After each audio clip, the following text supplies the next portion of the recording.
Сағат түнгі 11-ден асып барады. Ас үйдегі шам ғана жанып тұр, қалған үй қараңғы. Айгүл үстелдің бір шетінде отыр, алдында суыған шай мен 2 кесе. Біреуі толы, екіншісі әлі тиылмаған. Телефон экранында хабарлама: кешірім сұраймын, бүгін шыға алмадым. Өте сағындым. Даниярдан. Айгүл саусағын экранға тигізіп, жауап жазуды бастады да бірден өшіріп тастады. Көзі терезеге ауады, Теміртаудың қара түтінін жасырып тұрған қараңғылық. Ерлан әлі жұмыстан қайтпаған. Немесе қайтқысы келмейді. Ол орнынан тұрып Аружанның бөлмесіне кірді. Қызының төсегі әлі жиналмаған, жатақханаға кеткенде сол күйі қалған. Жастаның астындағы ескі плюшевый қоянды көріп, жүрегі сыздап кетті. Ана, мен кетсем де осы қоянды қалдырамын, ол сені күзетеді деген еді қызы бір кезде. Есіктің дыбысы естілді. Ерлан кірді. Көзқарасы шаршаған, бірақ Айгүлге қарамады. Тек пальтосын шешіп ілгішке ілді. Кешіктің, деді Айгүл баяу. Жолда кептеліс болды, деп жауап берді ол да баяу. Сөз аяқталмай жатып ұйықтайтын бөлмеге беттеді. Айгүл үнсіз қалды. Дастархан әлі бос. 1 жыл бұрын. Компанияның жылдық кеші. Айгүл қара көйлек киген, бірақ көңіл жоқ. Ерлан кешке келе алмаған, тағы да жұмыс. Данияр оған жақындап 2 стақан шампан ұсынды. Сіздің күлкіңіз өте жыл екен, деді ол жай ғана. Айгүл таңғалып қарады. Соңғы жылдары ешкім оған осылай қарамаған. Олар сөйлесіп кетті. Даниярдың даусы жұмсақ, көзі шын. Ол Айгүлдің жұмысы туралы, қызы туралы сұрады. Шынымен тыңдады. Кеш соңында: Данияр, сізді тағы көргім келеді, деді. Айгүл жымиды. Іштей, бұл жай ғана әңгіме деп ойлады. Бірақ жүрегі басқаша соқты. Ерлан үйге кіргенде сағат түнгі 1-ден асқан. Айгүл әлі ұйықтамаған. Қалайсың? Деп сұрады ол әдеттегідей. Жақсы, деп жауап берді Айгүл. Екеуі де өтірік айтты. Ерлан душқа түсіп келіп жатты. Айгүл оның арқасына қарап тұрды. Бұрын ол осы арқаға басын қойып, сен менің панамсың дейтін. Енді тек қана қашықтық. Түнде Айгүл ұйқысы жатты. Ерланның тынысы бір қалыпты, бірақ ол ұйықтамай жатқанын білді. Екеуі де бір-біріне қол созбады. Айгүл алғаш рет Даниярмен жасырын кездесі. Шағын кафе, терезе алдындағы үсті. Данияр гүл әкелді, ақ раушан. Неге ақ? Деп сұрады Айгүл. Таза бастама сияқты, деді ол. Олар 1 сағат сөйлесті. Айгүл алғаш рет өзін әйел ретінде сезінді. Данияр оның сөзін бөлмеді, күлді, қарады. Қоштасарда Данияр қолынан ұстады. Сен өте әдемісің, Айгүл. Айгүлдің беті қызарды. Үйге қайтқанда жүрегі әлі соғып тұрды. Телефон шырылдады. Аружан, ана, қалайсыңдар? Әкең неге маған хат жазбайды? Айгүлдің көзіне жас келді. Ол өте бос, қызым. Бірақ сені өте сағынады. Сендер ұрысып жатырсыңдар ма? Жоқ, деп өтірік айтты Айгүл. Қоңырау үзілгенде Айгүл диванға отырып жылады. Қызы бәрін сезіп тұр. Ерлан күдікті болды. Айгүлдің кешігуі, телефонды жасыруы. Бір күні артынан барды. Кафенің терезесінен көрді. Айгүл күліп отыр, қарсысында жас жігіт. Ол гүл ұсынды. Айгүл алды. Ерлан сол жерде тұрып қалды. Ішінде бір нәрсе сынды. Бірақ ештеңе айтпады. Үйге қайтып диванға отырды да телефонды қарамай қойды. Жаңбыр жауып тұр. Айгүл үйге кіргенде Ерлан әлі отыр. Кешіктім, деді Айгүл. Білдім, деді Ерлан баяу. Айгүл тоңып қалды. Не білдің? Барлығын кафедегі сағаттарыңда. Гүлдерді, күлкіңді. Айгүл өденге қарады. Мен ештеңе айтпа, деді Ерлан. Мен әлі ойланамын. Түнде дауыс көтерді. Сен мені көрмедің, деп айқайлады Айгүл. Мен жалғыз қалдым. Ал сен мені саттың, деп жауап қатты Ерлан. Отбасын, қызыңды ойламадың ба?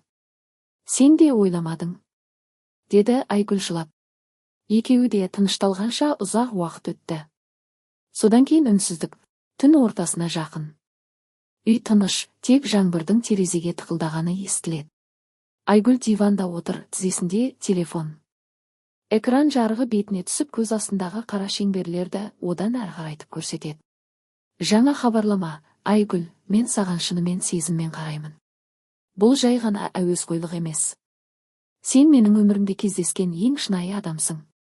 Мен күтемін. Қанша уақыт керек болса да. Жауап берсең жетеді. Даниярдың әр сөзі жүрекке жебе сияқты қадалады. Бірақ бұл жолы ауыртпайды, тек шаршатады. Айгүл хатты бірнеше рет оқып шықты.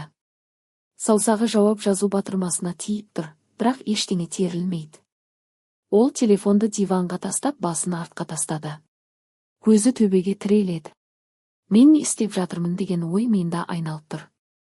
Ол 1 жыл бойы осы хаттарды күтті. Әр жолы Даниярдың сөздері оны жылтып, өзіне өзімен әлі де біреуге керекпін деген сезім сыйлады. Бірақ бүгін сол сөздер салқын тиеді. Себебі ол енді алдамайды, өзіне де, Ерланға да, қызына да. Айгүл тұрып ас үйге барды. Шынаяққа су құйып бірден ішпей, қолына ұстап тұрды. Суық шыны саусақтарын тіреп ойын оятқандай болды. Ол қайта диванға оралды. Телефонды қолына алды. 1 минуттай қарап тұрды да, баяу терді. Данияр, кешір. Бұл дұрыс емес еді. Мен отбасымды таңдаймын. Бәрі осы жерде аяқталады. Саған бақыт тілеймін. Жіберу батырмасын басқан сәтте көз жасы тамшылады. Бірақ бұл жылау жеңілдік әкелді. Бірінші рет жеңілдік. Телефонды өшіріп, розеткадан ажыратты. Енді түнде ешкім хабарласпайды. Енді тек өз жүрегімен ғана сөйлеседі. Жұма күні кешке пойыз вокзалында Аружанның сөмкесімен бірге келген даусы естілді. Ана. Айгүл жүгіріп барып қызын құшақтады. Қатты құшақтады, 1 жыл бойы жинаған барлық сағынышын сол бір құшаққа сыйғызғысы келгендей. Аружанның шашынан әлі де бала кездегі иіс сезіледі, шөп пен сусабын аралас. Ерлан да келді. Машинамен алды. Бірақ құшақтаған жоқ, тек қалай жеттің деп сұрады.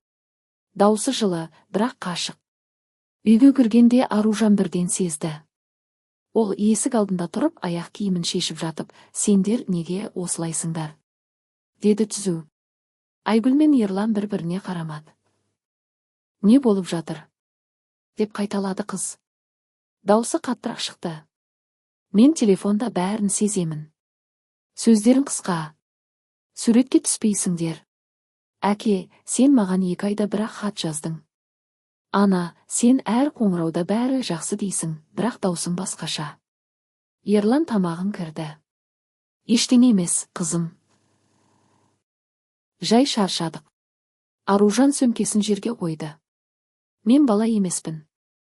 Маған өтірік айтпаңдар. Сендер ажырасқыларың келе ме? Сұрақ тікелей болғандықтан екеуі де үнсіз қалды. Айгүл бірінші болып сөйледі. Жоқ, қызым. Біз әлі шешім қабылдаған жоқпыз. Бірақ біз сені өте жақсы көреміз. Сен үшін бәріне дайынбыз. Аружан көзін жұмып терең дем алды. Мен университетке кеткенде сендердің бақытты болғандарыңды армандадым. Қайтып келсем, әлі де сол үйді, сол күлкіні көремін деп ойладым. Ал қазір осы үй суық сияқты. Ерлан баяу жақындап қызының иығына қолын қойды. Біз түзетеміз, Аружан, уәде беремін. Қыз әкесінің көзіне қарады, ұзақ, сынап. Уәде емес. Іс-әрекет керек. Сол кеште олар бірге ас ішті. Дастарханға Аружанның сүйікті тағамдары қойылды. Ет пісірілген, картоп, қияр салаты, алма компоты. Сөз аз болды. Бірақ бұл жолы үнсіздік жайсыз емес еді. Ол бірінші рет бірге деген сезім әкелді. Аружан ұйықтар алдында анасының бөлмесіне кірді. Айгүл төсекте отырған. Ана, деді қыз баяу. Мен кетсем де, сендерді тастап кетпеймін. Бірақ сендер де бір-біріңді тастамаңдар. Жарай ма? Айгүл басын изеді. Көзіне жас келді, бірақ бұл жолы қуаныштан. Жарайды, қызым. Есік жабылғанда Айгүл терезеге қарады. Жаңбыр тоқтаған. Айдың жарығы кіріп тұр. Мүмкін, әлі бәрі біткен жоқ. Аружан диванға отырып ескі фотоальбомды ашты. Бір суретте үшеуі саябақта, Айгүлдің күлкісі, Ерланның қолы қызының иығында, Аружанның қолында шар. Мына кезде бәрі қарапайым еді ғой, деді қыз баяу. Айгүл суретке қарап тұрып қалды. Көзі ылғалданды. Иә, сол кезде мен әлі сендердің көзіңе қарап сөйлей алатын едім, деді ол. Ерлан есік жақтауында тұрған. Үндемеді, бірақ альбомға қараған көзі ұзақ тоқтады. Аружан бетті аударып, мен осы үйде қайтадан күлкі естейін деп келдім. Әлі кеш емес қой. Екеуі де жауап бермеді. Бірақ сол кеште алғаш рет үшеуі бірге теледидар көрді, сөзсіз, тек бірге. Айгүл Даниярға соңғы хат жазды. Мен қателестім. Бірақ менің өмірім осы үйде. Саған рахмет, бірақ енді жазба. Өзіңді бақытты ет. Хатты жіберген соң телефонды өшіріп терезеге қарады. Қар жауып тұрған. Іштей, енді тек алға деді. Кешке Ерланға мен бәрін тоқтаттым. Енді сен ғана бармын. Ерлан басын изеді. Сөз жоқ. Бірақ сол түні ол диванға емес, төсекке жатты, түн ортасы. Ерлан оянып Айгүлге қарады. Мен де кінәлімін деді баяу. Сені тыңдамадым.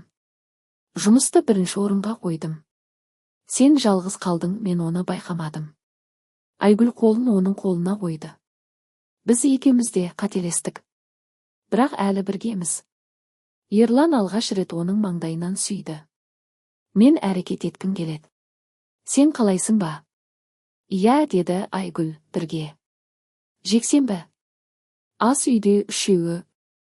Аружан картоп қуырып жатыр. Айгүл салат турап, Ерлан үстел жайнап отыр. Мен мұны сағынған екенмін, деді қыз. Дастархан басында сөз аз. Бірақ күлкі шықты, алғашқы шынайы күлкі 1 жылдан кейін. Ерлан көтерді, біз үшін. Қателескеніміз үшін емес, түзеткіміз келетін үшін. Шын аяқтар соғылды. Жеңіл жылы. Аружан диванға отырып ескі фотоальбомды ашты. Бір суретте үшеуі саябақта, Айгүлдің күлкісі, Ерланның қолы қызының иығында, Аружанның қолында шар. Мына кезде бәрі қарапайым еді ғой, деді қыз баяу. Айгүл суретке қарап тұрып қалды. Көзі ылғалданды. Иә, сол кезде мен әлі сендердің көзіңе қарап сөйлей алатын едім, деді ол. Ерлан есік жақтауында тұрған. Үндемеді, бірақ альбомға қараған көзі ұзақ тоқтады. Аружан бетті аударып, мен осы үйде қайтадан күлкі естейін деп келдім. Әлі кеш емес қой. Екеуі де жауап бермеді. Бірақ сол кеште алғаш рет үшеуі бірге теледидар көрді, сөзсіз, тек бірге. Айгүл Даниярға соңғы хат жазды. Мен қателестім. Бірақ менің өмірім осы үйде. Саған рахмет, бірақ енді жазба. Өзіңді бақытты ет. Хатты жіберген соң телефонды өшіріп терезеге қарады. Қар жауып тұрған. Іштей, енді тек алға деді. Кешке Ерланға мен бәрін тоқтаттым. Енді сен ғана бармын. Ерлан басын изеді. Сөз жоқ. Бірақ сол түні ол диванға емес, төсекке жатты, түн ортасы. Ерлан оянып Айгүлге қарады. Мен де кінәлімін, деді баяу. Сені тыңдамадым. Жұмысты бірінші орынға қойдым. Сен жалғыз қалдың, мен оны байқамадым. Айгүл қолын оның қолына қойды. Біз екеуміз де қателестік. Бірақ әлі біргеміз. Ерлан алғаш рет оның маңдайынан сүйді. Мен әрекет еткім келеді. Сен қалайсың ба? Иә, деді Айгүл, бірге. Жексенбі. Ас үйде үшеуі. Аружан